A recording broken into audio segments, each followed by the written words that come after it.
I could easily see some Russian commanders accepting money from soldiers so that soldier gets to be a drone operator or stay in the command post. And soldiers who can't afford that bribe, they get sent out to go fight. So I could see some sort of popular rebellion happening, especially if soldiers just can't maintain those front lines anymore. And now you have guys who paid their bribe to the commander, and the commander says, well, you have to go anyway because we're out of people. Ryan McBeth is a U.S. Army veteran and OSINT analyst. Welcome to our program, Ryan. Thank you so much for having me back. It's always great to be on. I would like to begin our session with probably Ukraine and this so-called negotiations to end the war in Ukraine and the global picture of this conflict. Who is winning and who is losing in this war right now, and how close are we to any kind of a deal?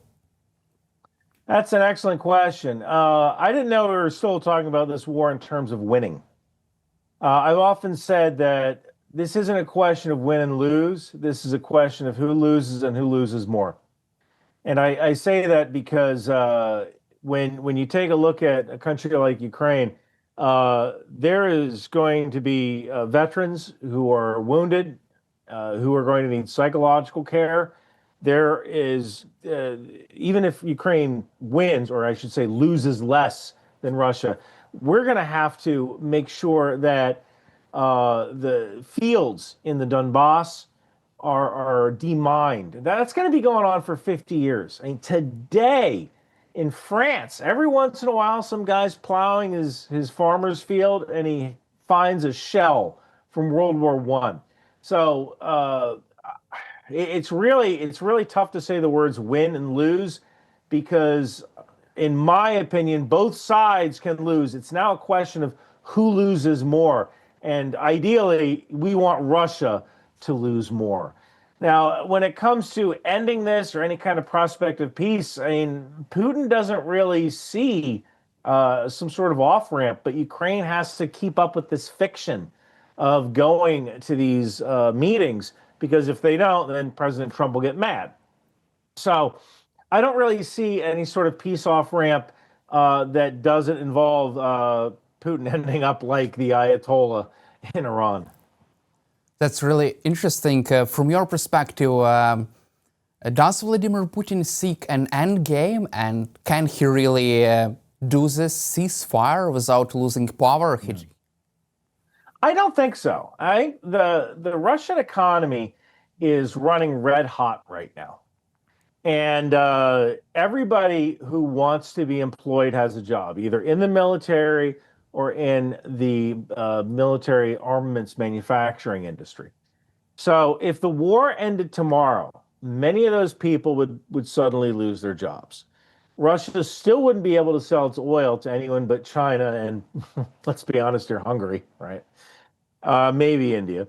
And, you know, you might want to rearm, but you'll have other priorities. You're going to have hundreds of thousands of veterans who are suddenly out of a job. And granted, the gun laws in Russia are a lot different than the gun laws in the United States, but people who are angry always seem to be able to find a gun. So now you have all of these people who know how to use firearms. They are angry at how they were treated by the government. Perhaps their pension payments or their disability payments are late or non-existent because Russia doesn't have the money. And that's how you end up with a revolution like you saw in 1917.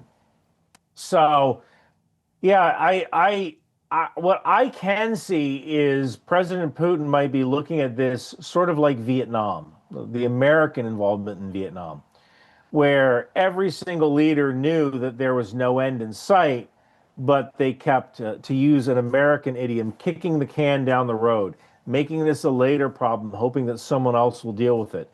And I think this is one of those things where Putin might try to keep this war going on as long as possible because it might be the only thing holding him in power right now.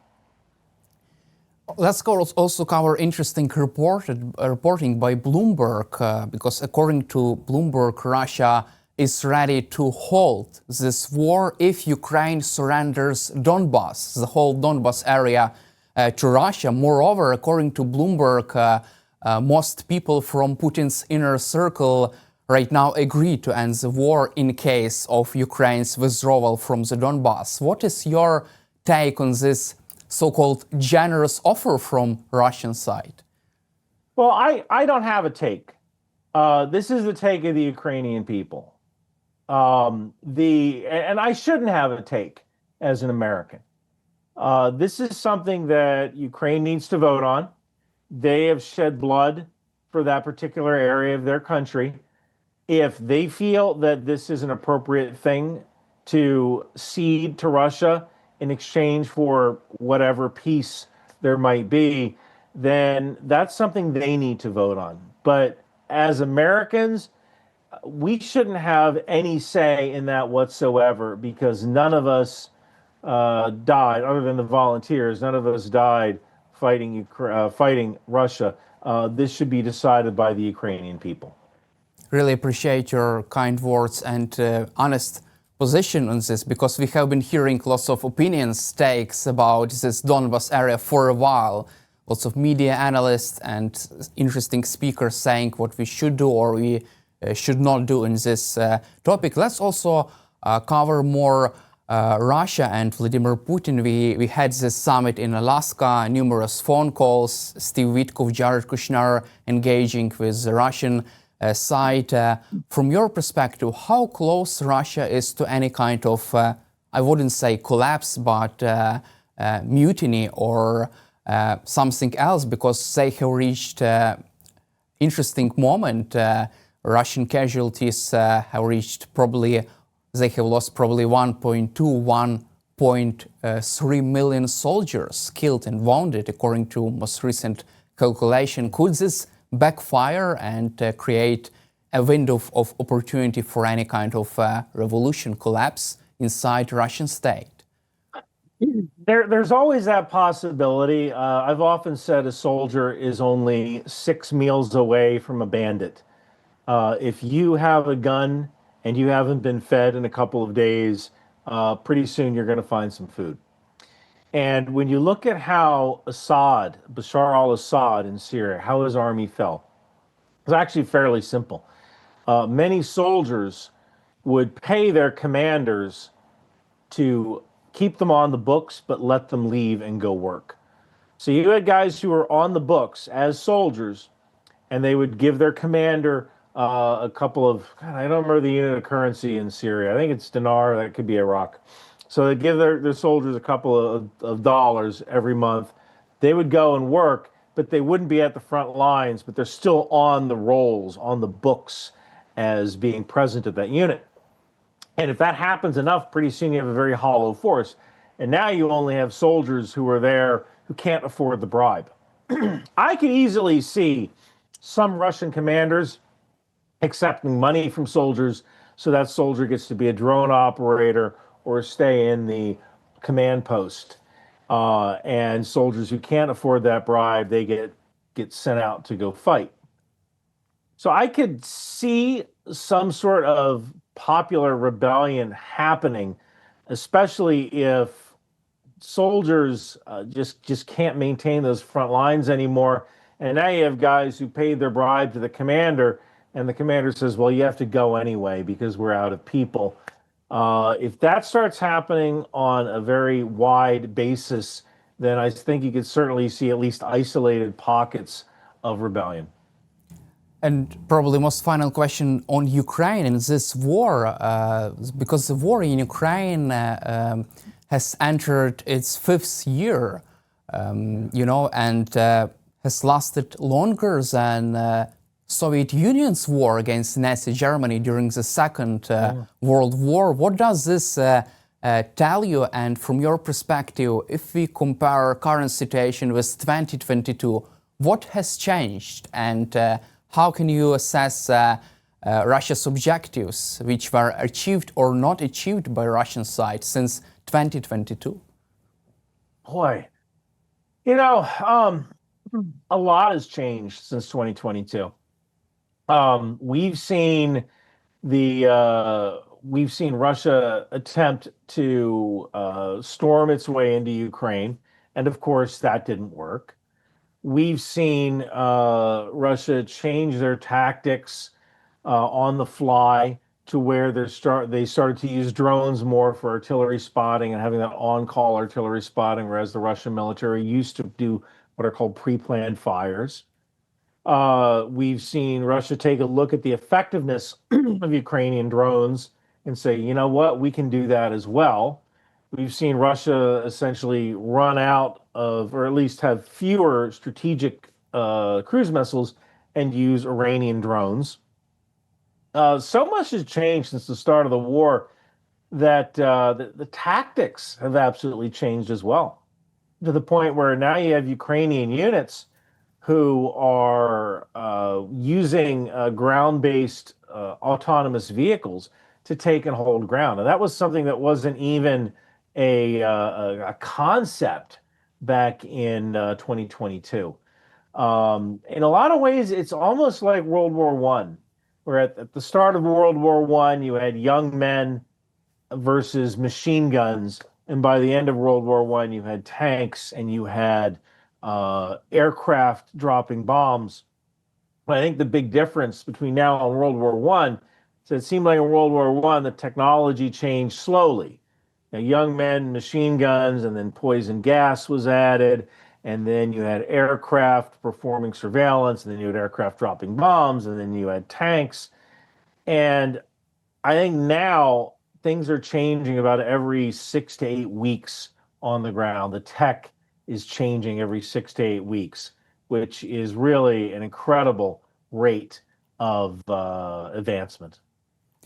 And also would like to hear your take on drone warfare and how has the war in Ukraine changed this whole air power, air warfare in the matter of drones? You know, I'm actually, I have a video that I'm going to do about that fairly soon. The, it's changing in the way that people see what drones can be. And one of the things that you have to realize is that now the entire battlefield is open. There is a term called masking that we use in the US Army. And masking means essentially hiding your vehicle, but not just hiding it from visual identification, hiding it from thermal, hiding it from radio emissions, hiding it in the ultraviolet spectrum. So what Ukraine has shown is that we need to evaluate the entire spectrum when thinking about masking. We might have to go underground. The days of giant command centers are essentially over because that will get found and targeted within minutes. Now, the one thing I think is a little bit different is that drones today are being used by Ukraine because essentially we didn't give them enough artillery in 2022, 2023. And so they had to say, you know what, we're going to start using these small drones because we can manufacture them very quickly, get some of the parts from China, although today a lot of those parts are made inside of Ukraine. One of my biggest fears and a takeaway for NATO is that the next war might not look like Ukraine. Drones are going to be a component, but that doesn't mean every single soldier needs a drone and drones are going to be the only game in town. No, tanks still have purpose and value. Aircraft still have value. The average infantryman still has value. And I believe that in the next 5 years, counter-drone systems are going to be so good that drones are just going to be another component of warfare, just not the only game in town the way we see on the battlefields in Ukraine. You just mentioned about tanks. Right now, we remember this, 2022, 2023 discussions why Ukraine should receive, why US should donate to Ukraine US Abrams tanks. Why didn't these tanks work in Ukraine? I mean, Abrams Leopards. Why didn't they change the game? And why did they were so, fragile and so unprotected against drones? Well, I think that the big issue is that when the United States fights, we tend to fight with complete air dominance. So one of the things that I've often said is that if the United States could go into, actually the U.S., really NATO could attack Russia tomorrow, and their air defense would be attrited, would be destroyed within 36 hours. And you look at Iran, right? You look how quickly we established air dominance over Iran. You look how quickly Israel, a smaller nation, established air dominance over Iran in under 12 days. The United States is one of the few countries on the planet. There's only two countries that actually have dedicated platforms that hunt surface-to-air missiles. United States and China. Those are the only two countries that have planes that just do this surface-to-air missile destruction mission, or SEAD. And essentially, this is like sending the mice to catch the cat, where you have fighters go up and you try to find these surface-to-air missile systems, and when they detect you, you fire a missile at that surface-to-air missile system that homes in on the radar beacon, and then you go in with cluster bombs and finish them off. That's part of the United States' doctrine, right? We establish complete air dominance, and then afterwards we can do anything you want. And I think the Abrams and the Leopard, they didn't really work in Ukraine, because in order to make that happen, you need to have total air dominance over the adversary. And then now you're fighting in an unfair battle where you have highly advanced tanks going up against tanks that are not quite so advanced or well protected. But you need that air component to work first. One huge problem that came from Russia was that their helicopters were allowed to operate near the front. And those helicopters were able to launch anti-tank missiles at soldiers who were on the counteroffensive. These are in Bradleys or in tanks. And it didn't work because there wasn't that air dominance. As we've seen during the first Gulf War, once you establish that air dominance, you can do absolutely anything you want. And I think that was kind of the biggest problem there. It wasn't lack of maintenance. It wasn't Ukraine didn't know how to use them. They knew how to use them. They just didn't have that complete air dominance that allowed them to dominate on the ground as well. You also mentioned about US capable of establishing air dominance over Russia by destroying air defenses in case of such conflict. Why are you so confident that US would be able to establish such air dominance over Russia, because they have lots of this S-300, S-400 air defense systems? Would it be so easy just to, go all in, destroy air defense systems and bomb Russian state? Yes. I hate to put yes. It would be. Now, when I say easy, right? Everything in war is hard. You have deconfliction issues. Stuff. That doesn't mean stuff isn't going to get shot down.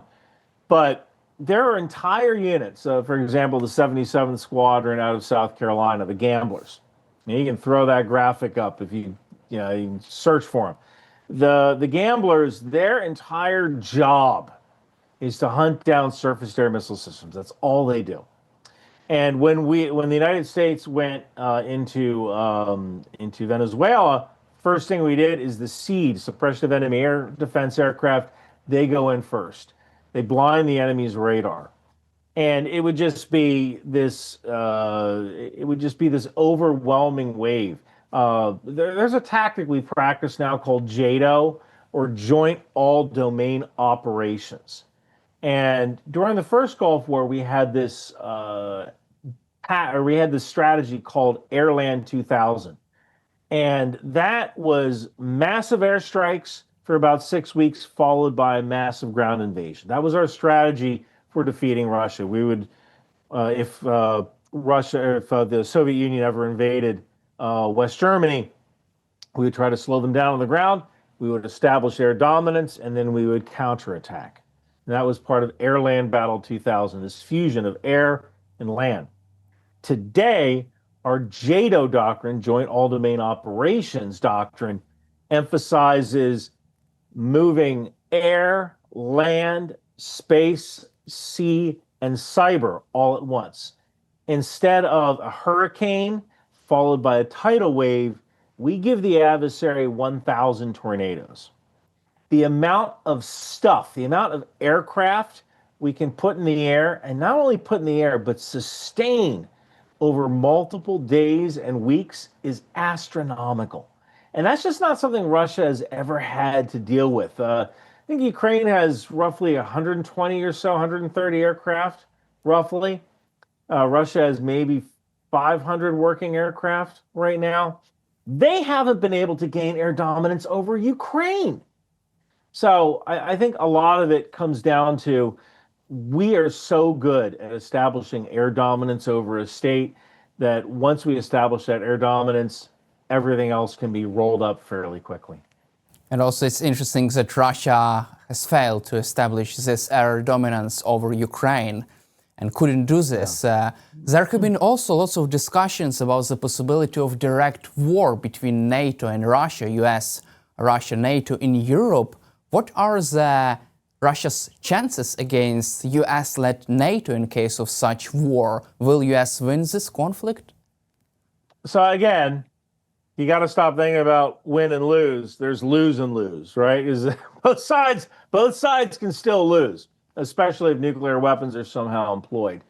I've been to multiple NATO events. I feel pretty confident that NATO would have a maneuver advantage and an air advantage over anything that Russia can throw at it. You have to remember, I believe NATO's total forces in NATO are around, I think, 2.1 million forces. And Europe itself, I believe, is 1.1 million. If we don't include Turkey, it goes down a little bit. But just there, they have an overwhelming capability over Russia. The issue is really whether everyone can get on the same page. I've often said that NATO is like an unstoppable snail, you know. But once they get moving, watch out, because we can really do some damage. Let's also cover the most interesting developments right now going on in the Middle East. And my first question would be probably a simple one. What is going on in the Middle East? A lot's going on. I think that what we have right now is a president who is done. Iran has been the bad neighbor of the Middle East for 47 years now. They killed Americans, or they helped fund killing Americans in Lebanon.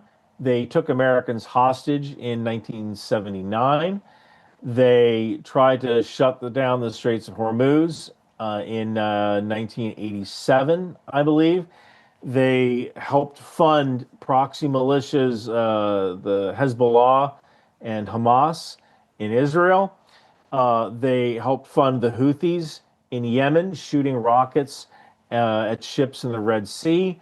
They helped fund operations in Syria, oppressing the people under Bashar al-Assad. They are like that neighbor that beats their wife and spanks their kids, and you call the police and the police come and they don't do anything. Well, there's a new sheriff in town, and that sheriff is about to issue an eviction notice for Iran. And getting rid of the regime in Iran would essentially solve a problem that's been 47 years in the making. So I think what we have going on here is President Trump, whether you like him or not, has seen an opportunity. Iran is the weakest it's been in 47 years. And this is an opportunity to just push over that first domino and watch all the other dominoes fall. It just needs that little push. From your perspective, is this regime change objective is credible one and possible one due to the fact that US hesitates to commit ground forces in Iran? I don't personally think it is. And I say that because Iran is kind of unique. Iran has two militaries. They have the IRGC, the Islamic Republican Guard Corps, which is sort of like the religious military, and they have the Artesh, which is the Army of the People. Every Iranian male is drafted into the military. They don't normally get a choice on where they go. Some go to the IRGC, some go to the Artesh. The Artesh is significantly larger than the IRGC, but the IRGC has better funding. So I believe the strategy here is that we keep hitting IRGC and Basiji, which is sort of like a religious militia, the Basiji targets and IRGC targets. And this will allow the Artesh to say, you know what? We can settle some old scores. And that's when they get in their tanks and drive to Tehran and shoot anybody who's in an IRGC or Basiji uniform. I think that's kind of the plan there. So we don't necessarily need ground troops because the people of Iran will do it for us. There have been some accusations and interesting discussions that on social media that Israel has, dragged U.S. in this fight. Marco Rubio said that they didn't have any kind of other option but to join the fight because Israel would join the fight. What's your take on that? I mean, that's an interesting thing to say. And don't forget, one of the bases of President Trump's support are conservative Jews in America who highly support Israel. So sometimes you're saying things just to kind of say them. And that doesn't necessarily mean there isn't some truth to that. This could have been a situation where Israel said, you know what, we're going to go in and do this. This will be a lot easier if you help out. And the United States said, you know what, this is an excellent opportunity. Because I think one of the big fears, there's a couple of things here. I think one of the big fears that we see is that Iran starts causing trouble right when China decides to invade Taiwan. And also by taking out Iran now, we've just eliminated another source of Chinese oil. We eliminated one source of Chinese oil by taking out Venezuela. Taking out Iran, I believe that's 20% roughly of China's oil. So that is a significant stockpile of oil. And it just makes it harder for China to invade Taiwan. So I think this is one of those things where it's just the right time to perform an operation like this. And Israel might have been a deciding factor. They certainly could have been a contributing factor. For how long can U.S. sustain this intensive air campaign? And for how long should they sustain this campaign to achieve any kind of objectives, right? Because they're also, I don't know, maybe running low on missiles, because it's a really interesting topic to discuss, how many missiles they still have for this battle, for this fight. Yeah, that's an excellent point. And it's one of the reasons why you see the United States and Israel going after ballistic missile targets.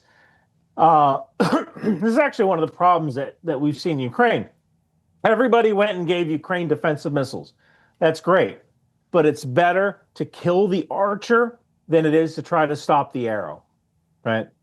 It's better to destroy the missiles in the missile launchers than it is to try to hit that missile when it is being fired at one of your cities.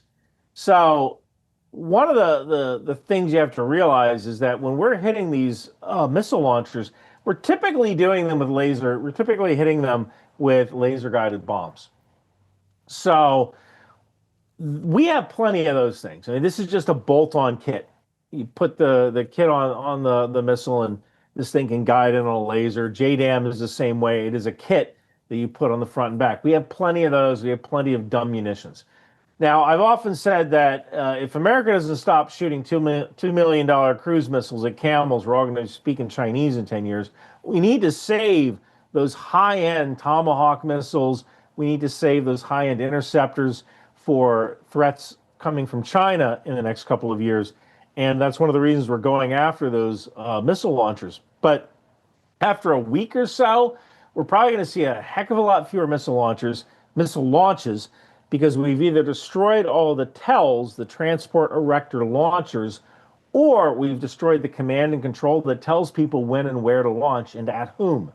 So if you don't have that command and control, you're not going to launch a missile, right? No one's going to launch a missile because they feel they have the authorization in their heart, right? They get those commands from someplace else.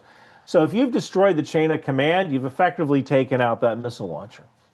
So I think we can keep this up for quite a few weeks without really delving that deep into our stockpile of precision-guided weapons and of surface-to-air interceptors and cruise missiles, just because the nature of the mission is at the point where we've destroyed Iran's surface-to-air missile defenses to the point where we can fly with impunity and drop dumb iron bombs or laser-guided bombs or satellite-guided bombs without needing to send a cruise missile into a more dangerous area. And most final question, and I would appreciate as short answer as possible. Would Iran be able to create nuclear weapons after this U.S. campaign? Well, if Iran is no longer run by the Ayatollah, then they might say, you know what, we're not going to do this. We're going to buy an American General Electric Westinghouse reactor, buy the fuel from them, and have our nuclear power. There's no need for Iran to enrich uranium. There's none. But one of the things that you have to understand is that building a nuclear weapon isn't that hard. You just need the uranium. And this tech has been around since the 1940s. You send a donut of uranium into a slug of uranium, that creates critical mass. So Iran could very easily create a nuclear weapon because the tech isn't that difficult. The hard part is enriching it, which appears they've already done. So I think Iran could certainly create a nuclear weapon if they chose to do so. And we are hell-bent on preventing them from doing that. Thank you, Ryan, for your time and for your support for Ukraine and insightful answers, and glory to Ukraine. Thank you so much for inviting me.